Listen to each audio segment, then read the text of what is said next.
Oke guys, balik lagi bareng gue Demi di channel Karmel Pokon, channel spesialis yang khusus bahas film-film Asia yang berisikan bamba lucu-lucu manja ya. Sampai kapan nih kita nih kayak begini terus cu? Penasaran gimana lu cerita dari film kali ini? Siapkan cemilan kalian ya, langsung aja deh kita gas ke pembahasannya cuy. Squid dah.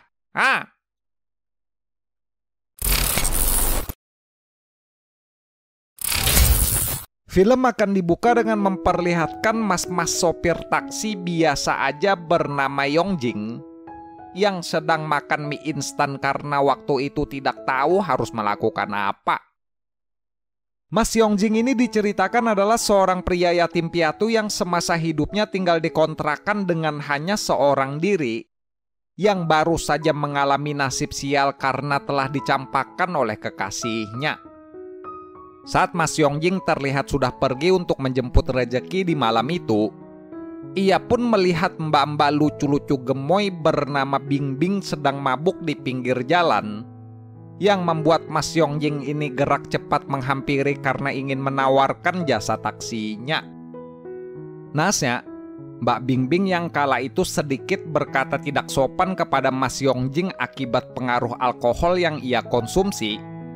Hal itu pun membuat Mas Yongjing ini tersinggung dan secara tidak sadar malah tiba-tiba saja sontak mencekik leher wanita tersebut, yang membuat Mbak Bingbing ini tidak bisa bernafas dan lantas almarhum seketika. Berhubung kala itu ia merasa panik dan takut atas apa yang telah ia lakukan, Mas Yongjing pun tak berpikir panjang langsung bergegas pergi untuk mencari tempat terpencil guna mengubur jasad wanita yang sudah tidak tertolong itu untuk menghilangkan semua bukti.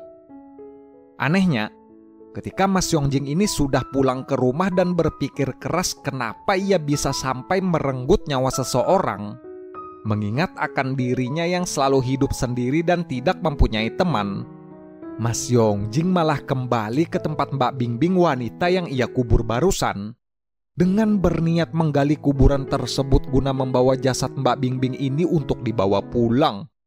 Hei, ngapain hei? Aduh. Hei, Mas Yongjing ngapain? Astaga nih. Berhubung Mbak Bingbing ini terlihat lucu-lucu gemoy sedikit menggugah hati, dengan diiringi perasaan yang terlihat gugup, Mas Yongjing malah melucuti pakaian Mbak Bingbing karena ingin diajak untuk mandi bersama, dan terlihat memberinya pakaian bekas mantannya guna dijadikan mainan di rumah.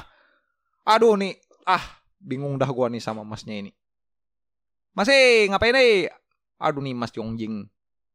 Apa yang ada di dalam pikirannya itu cu? Gak serem apa, gak takut apa anjir? Masalahnya orangnya nih sudah almarhum cu, sudah menuju surga nih, sudah tidak mempunyai jiwa lagi ya di dalam raganya nih. Nah, meskipun gemoy cumbanya ini ya tetap ngeri juga ya. Huh! Luar biasa nih masnya nih. Tak hanya sampai di situ, Mas Yongjing yang kala itu berpikir dan merasa kalau ia kini sudah terlanjur menjadi seorang pembunuh.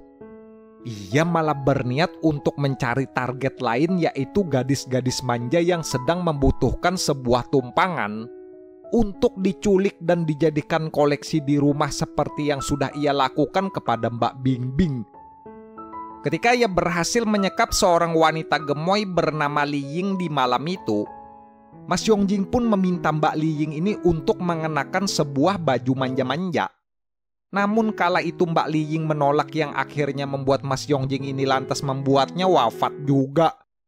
2 orang sudah menjadi korban mbak masnya ini. Aduh nih, udah gitu mbaknya gemoy-gemoy semua lagi ya. Bisa aja nih memilih nih Mas Yongjing ini ya. Tidak bisa dibiarkan nih cu. Mana nih Pak Polisi nih, suruh tangkap aja nih orang ini nih.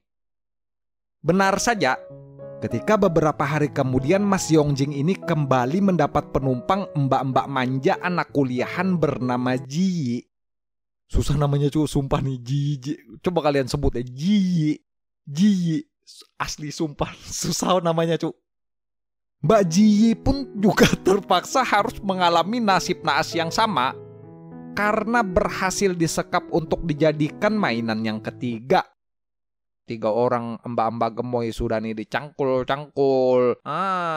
Meskipun bakpao putihnya dingin cu, pasti dah cu itu. Tidak panas lagi ya bakpaunya ya. Tidak mendapat suhu yang hangat lagi nih bakpaunya nih. Suhu ruangan selama 2 hari nih. Aduh, melempem kah dah tuh bakpaunya. Sampai pada akhirnya, gue udah mulai bingung dah nih gue sebenarnya cu sama filmnya ini ya. Ketika Mas Yongjing tidak sengaja bertemu dengan seorang gadis buta bernama Ziki, Mas Yongjing pun kala itu dibuat terkejut karena Mbak Ziki ini sama sekali tidak merasa takut meskipun mendengar Mas Yongjing berkata kalau ia sudah membuat 3 orang wanita tewas.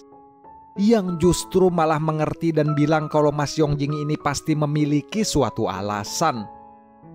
Mbak Ziki bilang, seperti akan dirinya yang selalu bersyukur meskipun ia sudah tidak bisa lagi melihat dunia sedari kecil.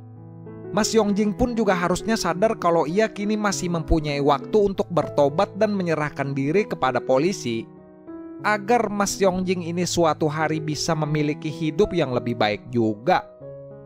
Meskipun perkataan sang wanita terlihat berhasil membuat Mas Yongjing ini sadar akan dosa-dosa yang telah ia perbuat, Mbak Ziki yang kala itu ternyata diceritakan tidak sengaja mendapat luka di bagian perutnya. Hal itu pun lantas membuat Mas Yongjing ini panik dan langsung berusaha untuk menolong hidup wanita tersebut dengan bergegas membawa Mbak Ziki ini untuk mengobati lukanya ke rumah sakit. Dan filmnya pun berakhir dengan Mas Yongjing yang kala itu lantas langsung bergegas pergi untuk menyerahkan dirinya ke kantor polisi. Dan beberapa tahun kemudian setelah bebas, Mas Yongjing terlihat kembali mendapat penumpang seorang gadis yang ingin diantar pulang. Cuy. Nah, gitu ya. Filmnya ya. Jujur aja cu, gue sebenarnya bingung ya sama filmnya ini. Menyerahkan diri ke polisi pas keluar gitu lagi dia cu. Tidak tobat ya, tidak.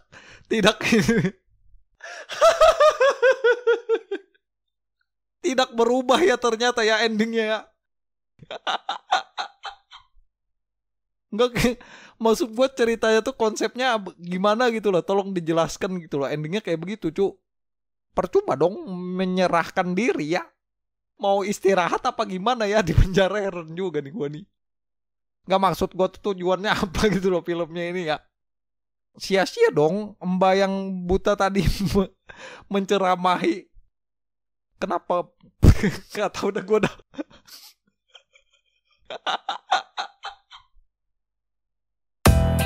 Guys, ya mungkin segini aja ya untuk pembahasan alur film kali ini ya. Buat kalian yang pengen nonton full movie nih, kalian langsung aja nih searching nih nonton film The Killer Man tahun 2020 di Google Chrome cuy. Nah dah.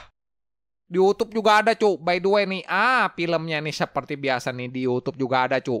Tolonglah kalian aja dah cari artinya sendiri ya. Gue tidak menyerah dah nih gue nih sama filmnya nih. Nonton di YouTube aja udah ya kalian ya. Nih gue saranin nih di YouTube aja cu, lebih gampang ya. Cari aja nih judulnya nih di pencarian YouTube nih. The Killer Man Full Movie cuy. Nah gitu ya mencarinya ya. Nah dah.